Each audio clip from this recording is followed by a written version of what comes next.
just finished the recording with Sophia, and it was a message for everybody, a little bit for me. And then I just asked her if she had anything else she wanted to share, and I got a yes, and that this is how she wanted me to record it.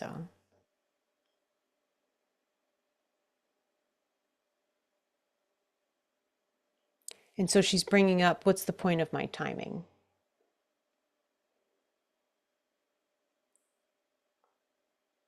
And she's saying that I've reached the point in time where I care less about being judged and so much more about being acceptable to myself. And there's growing self-esteem in that, in all that.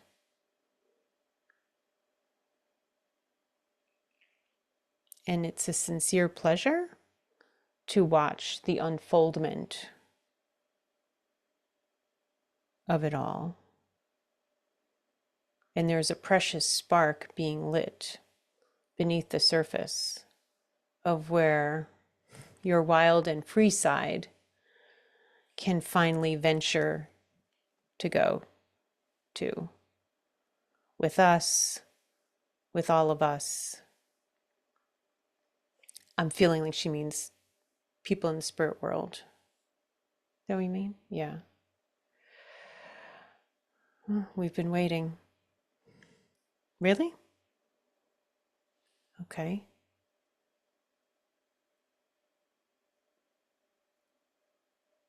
I kind of want to ask,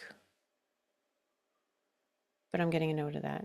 I don't even know what the question would be, but what did I just do that is but I was just sharing with friends in the last 2 or 3 days, reaching this point of recognizing how, I don't want to say that, talented I might be with mediumship, that I can teach it and do it. And I've reached a level of being able to have objectivity where I would have had none before. And that's a sign of strength of my mediumship for right now, for the level I've achieved. And yeah, and it's just another rung on the ladder, and I'm just seeing this infinite ladder.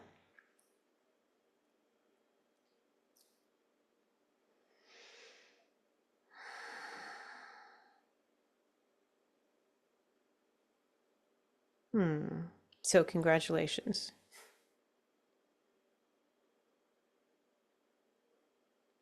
And to everybody else who is reaching and striving and clamoring and clinging to the pole of safety because you think you may find more to be more accepted by others, and then therefore you can choose. And there's a choice of to choose or to judge, but you can then learn to choose yourself versus how you judge yourself normally, typically. If other people can find you more acceptable, then somehow you can find your own way to be that way too, for yourself.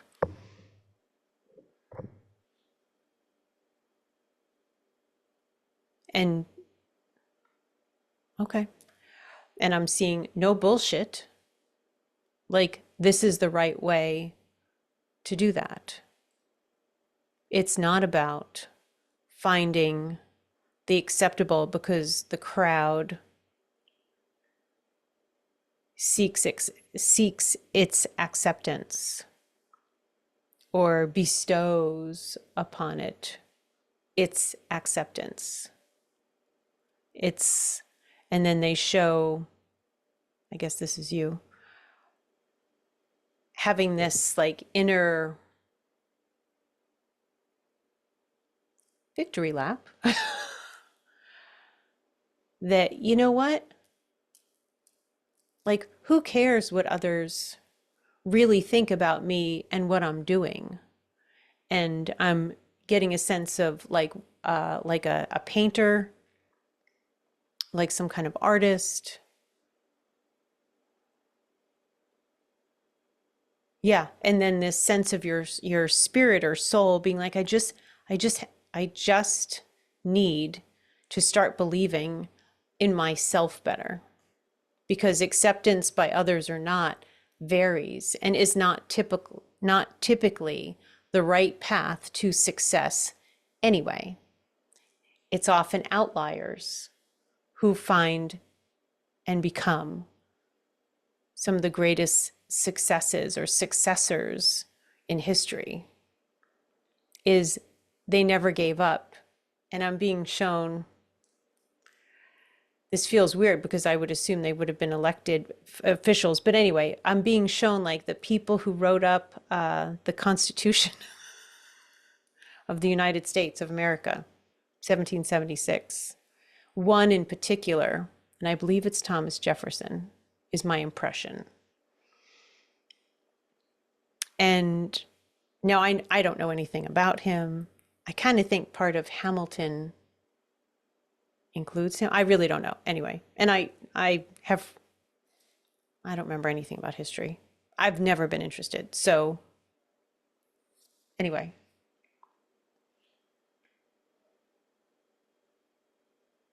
but there's this like, I want to say like a loneliness to,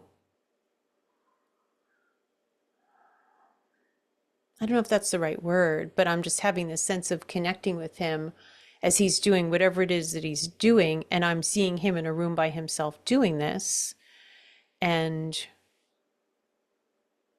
it feels like, gosh, this must be such a weird, sorry, as I'm looking at him, I'm feeling impressed with the idea of like he was willing to sit down and actually do the work of writing, handwriting it. And I'm seeing like proclamation. I forget what it's called, the Emancipation Proclamation. No, maybe it starts out this proclamation. I don't remember, but something along those lines. But the impression I'm left with is that there were other people there, and like instead of focusing on actually sitting and doing whatever, writing out this paper, they all went to dinner or they did something because they were feeling nervous about committing. And he's the outlier, whoever this person is. It might be Thomas Jefferson, but he's the outlier that was like, we just, you know, what have we done? We have to get this done. And feeling singularly responsible for just moving past the barriers that could have informed him by saying, no, not yet. Not yet. I can't be the one who's written this. And just as that came out, what I'm feeling aware of is the idea of being criticized for what's about to be written. Like if your name is attached to it, you could go down in flames, your whole reputation, your family. There was like a lot at stake, potentially a lot to lose. But he just didn't care anymore. Whew, big chills. Yeah. It was just so clearly stated in his mind that this needs doing. And there was no escape, and he fully accepted that responsibility. And so he sat there by himself at times. I'm seeing him, and it feels like it's night, it's been a long day. Everybody else is, with a full belly, and he's just pouring himself over this, or pouring this, so anyway, whatever, however you say it, pouring into this document, because he feels it's right. And there are things that can't be ignored anymore. And that was his version of the truest, what's the word? Truest self? the truest self he could be in that moment was this sort of like F off, I'm doing this, we're getting this done. Yeah. And then there's this anticipation of coming back the next day, and now this whole group that was doing this, and it feels like it's not just a couple of people, but that he got it started. Even if they wouldn't have agreed with him, it feels like the idea that he actually got it started, like he got everybody over this hump. And now he's made it more acceptable to be one of those politicians. And he loved the opportunity to break through the glass or cinder block of what we need for the future needs to be handled and dealt with right now. And the same thing with mediumship and spirituality and having our own flavor of connection with the spiritual world or spirit world. Is this feels so true down to my bones, and I don't care if the masses or the mass majority, mass population believes in the tenets and principles of my beliefs. It certainly doesn't matter to me what theirs are when they're different from mine, and I don't feel like necessarily directly impacted by it. Like they're free to choose what they believe in, as am I, and to believe and to practice what feels right to my bones. Yeah, as do they, as do you. So being more true to ourselves brings about the best in all of us. And we should certainly remember that because, and now I'm being shown a visual of somebody. I feel like there's two sort of vague visuals I'm kind of getting. One is somebody who just so wanted to be an actor and believed in themselves enough to keep attending tryouts. I forget what they're called. Anyway, rehearsals, whatever. Anyway, but who just kept going and going. And now they're a prominent actor in whatever they're acting in. And you're seeing them like at the height of their craft because they had a passion for it. They believed in themselves. And the opinion of others was like besides the point. Like, yeah, if they think I'm a good actor, that's great. I have way bigger heights to reach here. And in my case, I'm just going to keep going. And then they also showed somebody who maybe a magician or some kind of performer in that way, who's always crafting their craft. And I'm seeing a man who does magic, and I'm just feeling very aware of him, again, sort of that pouring his energy into, how do I just like this way of trying to perfect some sort of like trick or illusion. Yeah. Yeah. Yeah. The idea of being a master at your craft at whatever level, to whatever level suits you. If you work full time and you want to be the best milk carton painter, that's what they're showing me. No, that's actually really pretty. And I'm seeing those old-fashioned little like milk cartony crates that would have held like 4 milk bottles the way they used to have them, and that there's like fruit like grapes and stuff painted on it, and it's actually quite beautiful. Yeah. So being a master at your craft is specialized. Yeah, every medium delivers their messages differently, as well as receives their information and messages slightly differently. So find your version of your craft to master and get to it, get busy doing it, because the joy it brings and generates within you fuels you and contributes to the world around you very much. And that's a pure and positive energy.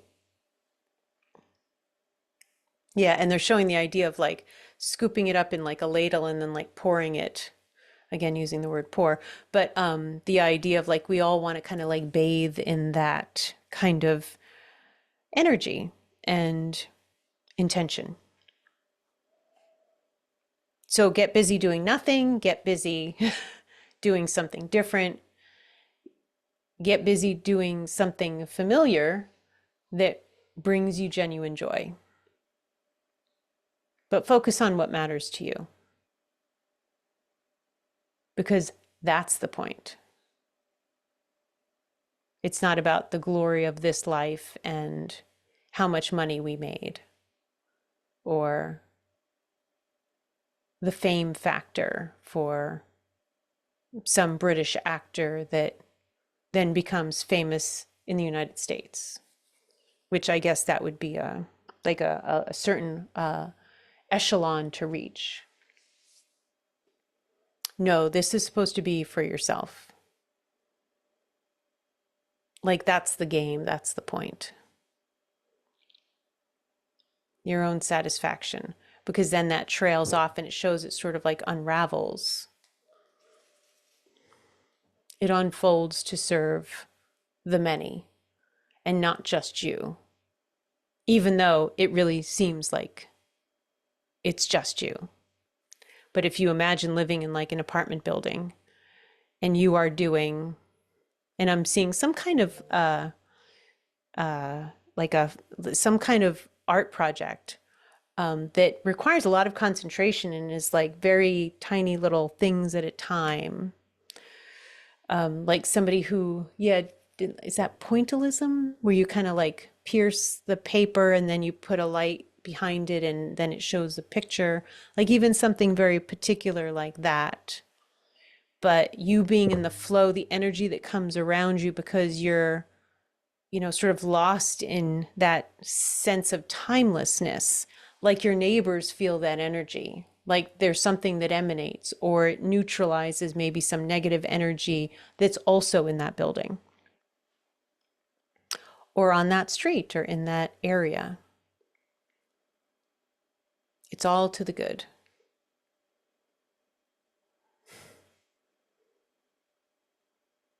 Are you regretting using the term busy? Yeah. And then it feels like they're starting to be like, well, we don't mean like be really busy kind of thing. So I think yeah, get to work on that sounds maybe a little less get busy. Anyway, blah, blah, blah. I'm always looking for those sorts of messages that could be taken the wrong way or overly literally. They just mean get to work on the things that bring you pleasure. That's all. We love you. We love all of you.